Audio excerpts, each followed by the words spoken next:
வணக்கம். iMac M4 chipset இருக்கக்கூடிய 2024 மாடலோட unboxing இதை இந்த எபிசோடில் நம்ம குயிக்காக பார்க்க போகிறோங்க. ஏற்கனவே நான் செகண்டரி மேக் கம்ப்யூட்டராக மேக்புக் ஏர் 15 இன்ச் மாடல் பயன்படுத்திகிட்டு இருந்தேங்க வித் M2 சிப்செட்டோட. அதை ரீசெண்டாக சேல் பண்ணிவிட்டு இந்த iMacக்கு வந்து மூவ் ஆயிருக்கேன். மேக் மினி எடுக்கலாமா அல்லது iMac எடுக்கலாமான்னு பெரிய கன்ஃபியூஷனுக்கு அப்புறம் இந்த iMacயை வந்து சூஸ் பண்ணணுங்க. M5 சிப்செட் இருக்கக்கூடிய மேக்ஸ் வந்து iMac பர்டிகுலராக ஆர் மேக் மினிஸ் ஆப்பிள் வந்து நெக்ஸ்ட் இயர் மிட்டில் ரிலீஸ் பண்ணலாங்கிற மாதிரி எதிர்பார்ப்புகள் இருக்குது. சில லீக்ஸ் அண்ட் ரூமர்ஸுமே இருக்குது. பட் என்னோட அர்ஜென்ட் நீடுக்கு மேக் மினி ஆர் iMac அப்படிங்கிற ஒரு கன்ஃபியூஷனுக்கு தான் இந்த iMacயை வந்து சூஸ் பண்ணேன். அதை பற்றி செப்பரேட் எபிசோடில் சப்போஸ் நீங்கள் சூஸ் பண்ணலான்னு நினைக்கிறீங்கன்னா எது பெட்டராக இருக்கும் உங்களோட யூஸ் கேஸ்க்கு அப்படிங்கிறத நம்ம பார்ப்போம். இப்போ நம்ம குயிக்காக இதோட அன்பாக்சிங்கை பார்த்துருவோம்.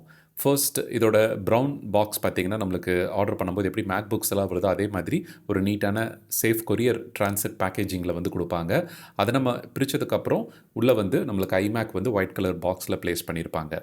இந்த பாக்ஸ் பிளேஸ்மெண்ட்டே பார்த்திங்கன்னா கொஞ்சம் கன்ஃபியூஷனாக இருந்தது. ஏன்னா முன்னாடி பிக்சரில் வந்து நம்மளுக்கு ப்ராப்பராக வச்சு ஓப்பன் பண்ணுற ஆங்கிளில் இருந்தாலும் அதை நான் ஓப்பன் பண்ணும்போது பார்த்திங்கன்னா iMac உள்ள தலைகீழாக இருந்துச்சு. அதுக்கப்புறம் திருப்பியும் பாக்ஸோட பொசிஷனை மாற்றி அதுக்கப்புறம் நான் ஓப்பன் பண்ணுறதா இருந்துச்சு. அதோட டாப் ஹேண்டில் நம்ம கையில் பிடிக்கக்கூடிய அந்த ஃபேப்ரிக் மெட்டீரியலும் ஓப்பன் பண்ணக்கூடிய பொசிஷனும் கொஞ்சம் எனக்கு கன்ஃபியூசிங்காக இருந்ததுங்க. அண்ட் பாட்டமில் சும்மா ஜஸ்ட் பேப்பர் பாக்ஸ் மட்டும் பார்த்திங்கன்னா அதோட சப்போர்ட்டிங்காக மூமெண்ட்டில் எதுவும் டேமேஜ் ஆகிடக்கூடாதுன்னு சப்போர்ட்டிங்காக சுற்றியும் அவங்க ஃபுல்லாக கார்ட்போர்டில் வந்து ப்ளேஸ் பண்ணியிருக்காங்க. ஸோ இந்த iMacல பார்த்திங்கன்னா நம்மளுக்கு magic keyboard, magic mouse and அதுக்கு தேவையான சார்ஜிங் பிரிக்ஸுமே வந்து வித் எக்ஸ்டெண்டட் அந்த கேபிள் வந்து நம்மளுக்கு கொடுத்துருவாங்க. ஸோ கேபிள் லென்த் ஒரு பிரச்சனையே கிடையாதுங்க. ஆப்பிள் ஃபர்ஸ்ட் iMacலேருந்தே கேபிள் லென்த் வந்து சஃபிஷியண்ட்டாக தான் இருக்கும். நம்ம தேவைன்னா இன்னும் அடிஷ்னல் லென்த் வேணுங்கும் போது ஜங்ஷன் பாக்ஸ் ஏதாவது நம்ம யூஸ் பண்ணிக்கலாம். ஃபியூஸ் இருக்கக்கூடிய பெல்கின் சர்ஜ் ப்ரொடெக்டர் மாதிரி அடாப்டர்ஸ் வந்து நம்ம யூஸ் பண்ணிக்கலாம். அண்ட் இன்சைட் நம்மளுக்கு மேஜிக் கீபோர்டுக்கு கீழே பார்த்தீங்கன்னா போத் கீபோர்ட் அண்ட் மவுஸை சார்ஜ் பண்ணுறதுக்கு USB-C கேபிள் அந்த ஃபேப்ரிக் மெட்டீரியலில் நம்மளுக்கு கொடுத்துருக்காங்க. எந்த USB-C கேபிள் வேணாலும் நம்ம பயன்படுத்திக்கலாங்க. அதுலெல்லாம் ப்ராப்ளம் கிடையாது. இந்த கேபிளை தான் யூஸ் பண்ணணும்னு இல்லை. iMacக்கு மேலே கவர் பண்ணியிருக்கக்கூடிய அந்த பேப்பர் ரேப்பரை வந்து நம்ம பிரிச்சிட்டோம் அப்படின்னம்னா அதுக்குள்ளே இன்னொரு ஸ்டிக்கர் பேப்பர் டைப்பில் பார்த்தீங்கன்னா நம்மளுக்கு அந்த டிஸ்பிளேவை ப்ரொடெக்ட் பண்ணணுங்கிறதுக்காக ப்ளேஸ் பண்ணியிருக்காங்க அந்த ஹலோ அப்படிங்கிற டெக்ஸ்ட்டோட. அதை பீல் ஆஃப் பண்ணினதுக்கப்புறம் நம்மளுக்கு அந்த பியூட்டிஃபுல்லான iMac 24 இன்ச் டிஸ்பிளே வந்து முன்னாடி இருக்கும்.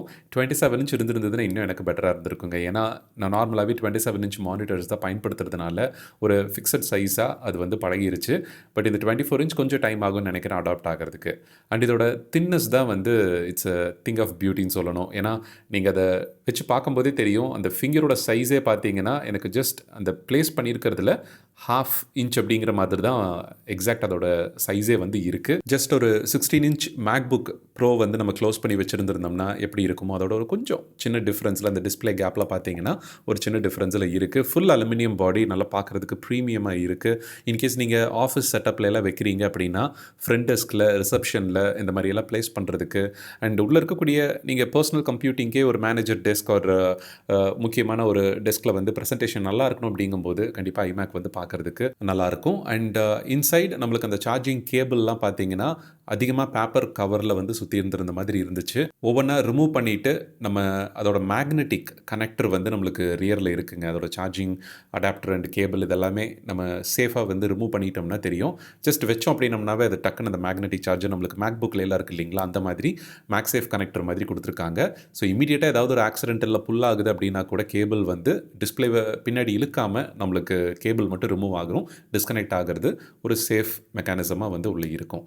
ஆன் பண்ணணும் அப்படின்னம்னா ஃபர்ஸ்ட் பூட்டில் நம்மளுக்கு மேக் செட்டப் பண்ணுற மாதிரியே தான் iMacல வெல்கம் ஸ்க்ரீனோட ஸ்டார்ட் பண்ணணும். நம்மளோட கீபோர்ட் அண்ட் மவுஸை டர்ன் ஆன் பண்ணிவிட்டு ஸ்விட்ச் ஆன் பண்ணி அதை பேர் பண்ணுறது ஆட்டோமேட்டிக் பேரிங்க்கு வந்து ரெடி பண்ணணும்.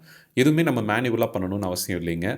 4.5K ரெசல்யூஷன் இருக்கக்கூடிய இந்த பியூட்டிஃபுல்லான டிஸ்பிளே ரியரில் நம்மளுக்கு ஆப்பிள் லோகோ கொடுத்துருக்காங்க. அதுக்கு பதிலாக முன்னாடி ப்ளேஸ் பண்ணியிருந்தால் நல்லாயிருக்கும்னு நினைக்கிறேன். நம்மளுக்கு 2019 அண்ட் 2015, 17 iMacsல எல்லாம் பார்த்தீங்கன்னா அந்த 27 இன்ச் 5K ரெட்டினா டிஸ்பிளே இருக்கக்கூடிய iMacsல எல்லாம் நம்மளுக்கு லோகோ வந்து முன்னாடி அழகாக இருக்கும். ஸோ இதில் அது ஒன்று மிஸ்ஸிங், ரொம்ப மினிமல் டிசைனாக இருக்குது. அண்ட் அந்த ஒயிட் கலர் பெசல்ஸ் வந்து எனக்கு கொஞ்சம் ஒரு மாதிரி ஆக்வர்டாக இருந்துச்சு. பட் நம்ம டிஸ்பிளேவை பார்த்து யூஸ் பண்ணும்போது அந்த பெசல்ஸை வந்து நான் நோட்டீஸே பண்ண முடியலைங்க. உள்ளே இருக்கக்கூடிய கண்டென்ட் வந்து நல்ல ப்ரெசன்டேஷன் நல்லா நல்லா இருக்கிறதுனால அந்த பெசல் எனக்கு ப்ராப்ளமாக தெரியல. பட் கொஞ்சம் அவுட்டர்லேருந்து அது வேடிக்கை பார்க்குறோம் அப்படின்னம்னா அந்த ஒயிட் பெசல்ஸ் கொஞ்சம் எனக்கு ஆக்வர்டாக தெரிஞ்சிச்சு. மற்றபடி நம்ம வீடியோஸ் பார்க்குறதுக்கு, வெப் ப்ரௌஸ் பண்ணுறதுக்கு எல்லாத்துக்குமே இந்த டிஸ்பிளே 4.5K ரெசல்யூஷன் இருக்கக்கூடிய retina display, true tone technology இருக்குங்க. 500 நிட்ஸ் பிரைட்னஸ் அப்படிங்கிற மாதிரி இருக்குது. ஒரு பர்ஃபெக்டான டிஸ்பிளே எக்ஸ்பீரியன்ஸ், அந்த மேக்குக்குனே உண்டான ஒரு எக்ஸ்பீரியன்ஸ் நீங்கள் ஐஃபோன் டிஸ்பிளேல பார்க்குற மாதிரி ஒரு பர்ஃபெக்ஷன் வந்து கண்டிப்பாக உங்களுக்கு இருக்கும். நீங்கள் டிசைனிங் ஒர்க்ஸ் மாதிரி பண்ணுறீங்கனாலும் இது கண்டிப்பாக கலர் கேலிப்ரேஷனும் அவுட் ஆஃப் த பாக்ஸ் நல்லா இருக்கும். நீங்கள் தேவைன்னா கலர் கேலிப்ரேஷனும் பண்ணிக்க முடியும். ஆப்பிள் சம்மந்தப்பட்ட உங்களோட கேள்விகளை நம்மளோட Facebook question and answer group அல்லது ஐராபின் ப்ரோ ஆப் டவுன்லோட் பண்ணிவிட்டு கொஸ்டினை போஸ்ட் பண்ணுங்கள். மீண்டும் அடுத்த எபிசோடில் ஒரு யூஸ்ஃபுல்லான டாப்பிக்கோட உங்களை வந்து சந்திக்கிறேன். நன்றி, வணக்கம்.